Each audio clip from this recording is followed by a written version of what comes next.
내일의 장바구니입니다. 계속해서 이슬희 팀장과 이야기 나눠보도록 하겠습니다. 오늘은 이 이야기 안 하면 안 될 것 같아요. 네. 바이오주 준비하셨죠? 네, 일단 제약바이오가 너무 지금 많이 좀 하락을 하다 보니까 굉장히 좀 놀라셨을 것 같습니다. 네. 그래서 뭔가 찾아봤는데 이게 딱히 개별적인 어떤 바이오 업종에 이런 악재는 좀 없는 것으로 판단이 되고 있는 상황이고요.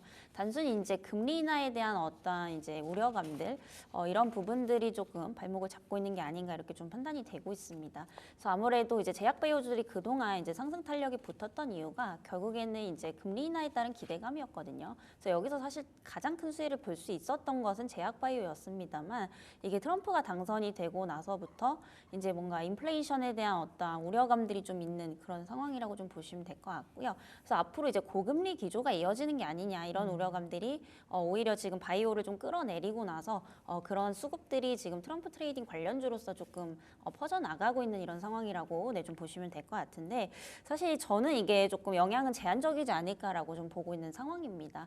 어쨌든 이제 트럼프가 취임이 되고 나서부터 금리 인하가 이제 이전보다는 속도가 많이 느려질 수는 있습니다만 그 인하 기조로 간다라는 그런 이제 방향성 자체는 좀 뚜렷하다라고 보고 있기 때문에 이거는 이제 조금 너무 과도한 낙폭이 아닐까라고 좀 판단이 되고 있는 상황이고요.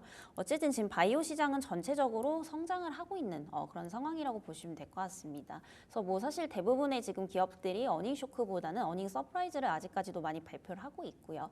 이건 비단 국내 기업들뿐만이 아니라 글로벌 제약사들도 마찬가지입니다. 그래서 전체적으로 지금 계속해서 성장세에 있다라고 보시면 될 것 같고 그 연평균 이제 한 9% 가량 성장을 할 것으로 좀 전망이 되고 있는 상황입니다. 그래서 어쨌든 경기가 좋던 안 좋던 간에 아픈 환자들은 계속해서 앞으로 좀 늘어날 수밖에 없는 그런 상황이라고 보시면 될 것 같고요. 기술 발전도 그에 맞춰서 할 수밖에 없다라고 좀 보시면 될 것 같습니다. 그래서 이제 신약 전달체별로 이제 시장 규모를 보게 되면 앞으로 이제 RNA 치료제라고 하죠. 이 유전자 치료제 관련해서 연평균 한 40% 이상대 고성장을 할 것으로 전망이 되고 있고요.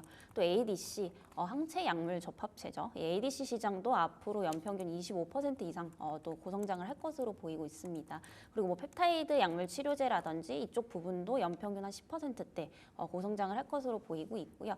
이렇게 되면은 이제 CDMO 이제 관련 기업들도 앞으로 수주가 많이 늘어날 수밖에 없습니다. 그래서 전체 이제 CDMO 시장도 이제 작년 기준으로 봤을 때 약 27조 원 규모인데 이게 29년도까지 한 61조 원대로 성장을 할 것으로 좀 보이고 있고요. 결국에 이게 지금 전체적인 글로벌 어떤 현황에서 좀 일어나고 있다라는 점을 감안해 본다면 여전히 이제 바이오 시장에 대한 어떤 긍정적인 포인트는 계속해서 좀 가져가 보셔도 좀 좋지 않을까라는 말씀 드리겠습니다. 그래서 이런 고금리 기조가 단기적으로는 어떠한 기업 재무구조 측면에서는 조금 우려감으로 작용을 할 수는 있겠습니다만 어떠한 그런 구조적인 성장을 좀 파괴할 수 있을 만한 그런 부분들은 조금 아니기 때문에 오히려 지금 주가가 굉장히 좀 많이 밀렸을 때 좀 저가 매수의 기회로 삼아 보셔도 좋지 않을까라는 말씀 드리겠습니다. 이게 사실 바이오가 한 번 딱 불이 붙고 나서 아주 큰 조정이 없이 네. 왔잖아요. 근데 약간의 지금 여러 가지 지정학적 리스크라고 해야 할까요? 빌미가 생기면서 오늘 엄청난 변동성을 많이 보여줬습니다. 하지만 트럼프가 들어왔다고 해서 금리 인하 기조 방향 자체는 안 바뀔 것이다. 실적도 좋아지고 있다. 충분히 긍정적으로 볼 수 있는 부분이 아직도 많이 남아있다라고 정리를 할 수 있을 것 같습니다. 그럼 알테오젠만 좀 콕 집어서 조금 더 이야기를 들어보고 싶거든요. 네. 오늘 진짜 마음 많이 졸이셨을 거예요. 네. 장 초반에 제가 보고 깜짝 놀랐어요. 이런 차트를 그려낸다고 싶은 모습을 나타냈었는데 이건 조정 없이 올라온 단기 조정으로만 볼 수 있다라는 게 팀장님의 의견이실까요? 네, 일단 그 사실 알테오젠 오늘 움직임을 보면은 네. 사실 그 시가총액 뭐 500억 미만에서나 나올 법한 그런 말이 안 되는. 네, 정말 저도 좀 놀랬던 게 사실 아침에 딱 봤을 때 20% 가까이 빠졌다가 거의 뭐 점심 때 낙폭을 전부 다 이제 만회했던 수준이거든요. 근데 최근에 이제 보면은 사실 악재는 또 없는 그런 상황입니다. 그래서 결국에 이제 세론 뉴스가 좀 강하게 작용을 했다라고 좀 보시면 될 것 같고요. 있고요. 결국에 이제 키트루다 SC 피하 주사에 대한 임상 3상 성공에 대한 부분들이 이제 이슈화가 되면서 이게 오히려 좀 세론으로 작용을 한 것 같습니다. 그래서 과거에 보면 이제 유한양행 때도 한번 이제 세론 뉴스가 나오면서 단기적으로 좀 급락을 했던 부분들이 있었거든요. 근데 이건 악재로 보기보다는 오히려 조금 호재로 좀 받아들이시는 게 좀 좋지 않을까 이렇게 좀 말씀드리겠고요. 아무리 봐도 지금 뭔가 악재가 나올 만한 지금 그런 상황이 전혀 좀 아니기 때문에 단순히 그냥 어떤 이슈에 의해서 조금 하락을 했다라고 좀 보시면 될 것 같고요. 결국에 이제 피하 주사, SC 임상에 대한 부분들 이런 부분들이 승인이 지금 빨리 나왔다라는 것은 결국에 이제 주가에는 저는 좀 긍정적으로 작용할 가능성이 상당히 높다라고 보고 있습니다. 그래서 사실 이번 임상 3상이 굉장히 지금 빨리 발표가 된 거거든요. 원래는 빨라야 이제 내년 한 1월에서 2월 정도로 좀 예상이 되고 있었는데 지금 11월인데 한 2달 가까이 지금 빨리 나온 상황입니다. 결국 이제 임상 승인에 대한 부분들이 빨리 나왔다라는 것은 그만큼 이제 머크 쪽에서 상당히 좀 급하다라는 의미로 좀 해석을 해볼 수가 있는 거고요.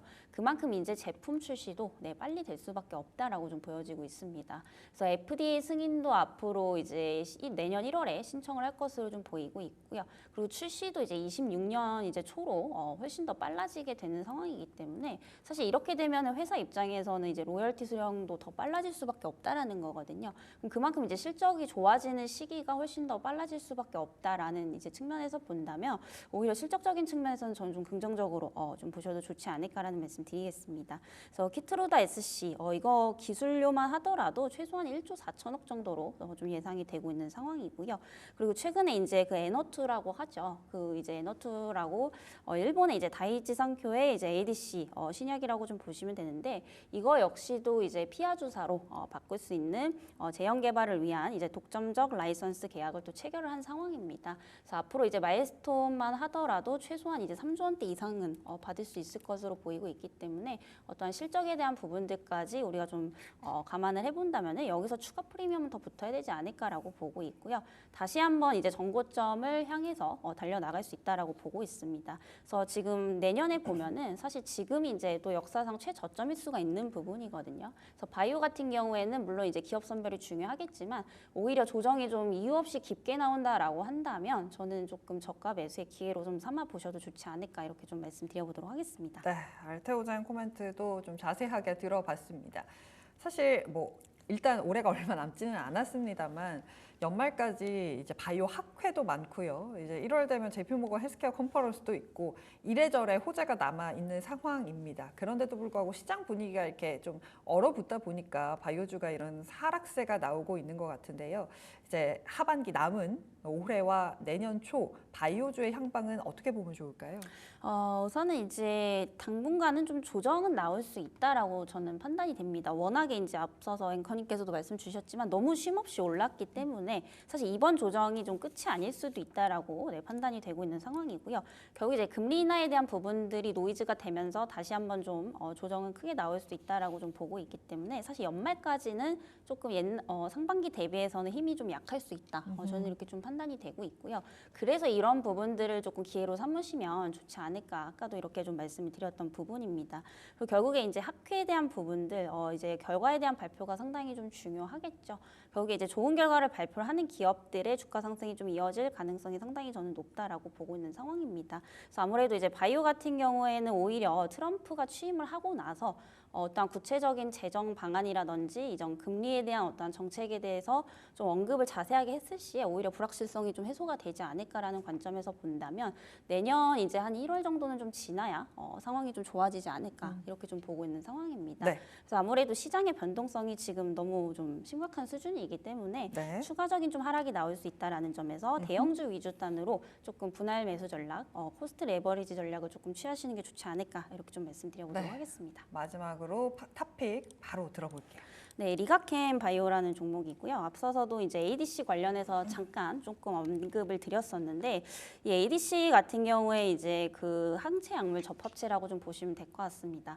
그래서 이제 우리가 쉽게 좀 비유를 하면은 그 이제 유도 미사일 같은 거라고 좀 보시면 될 것 같아요. 그래서 특정 암세포를 타깃을 해서 이제 사멸을 시키는 굉장히 중요한 차세대 이제 항암 치료제 기술이라고 좀 보시면 될 것 같은데, 이 리가켄바이오 같은 경우에도 최근에 많이 빠졌습니다. 그래서 ADC 관련해서 파이프라인을 가장 많이 이제 보유하고 있는 기업이다라고 보시면 될 것 같고요.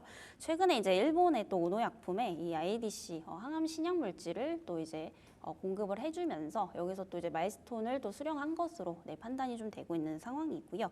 그리고 최근에 이제 유전자 자극제 타깃 관련해서 약물 개발에 또 성공을 한 상황입니다. 그래서 ADC 관련해서는 사실 의약품 매출 1위를 꼽으라고 한다면 일본의 이제 에너투라고 좀 보시면 될 것 같은데, 에너투 같은 경우에 지금 매출이 3조 원대가 넘어가고 있는 상황이죠. 근데 이것도 지금 단점이 좀 있는 상황입니다. 그래서 내성에 대한 부분들이 이제 시간이 갈수록 생긴다라는 어떤 단점들이 좀 많이 도출이 되고 있는 상황인데, 네. 사실 이 내성을 좀 죽이는 이런 이제 약물을 개발을 하고 있는 게 리가켄 바이오라고 좀 보시면 될 것 같고요.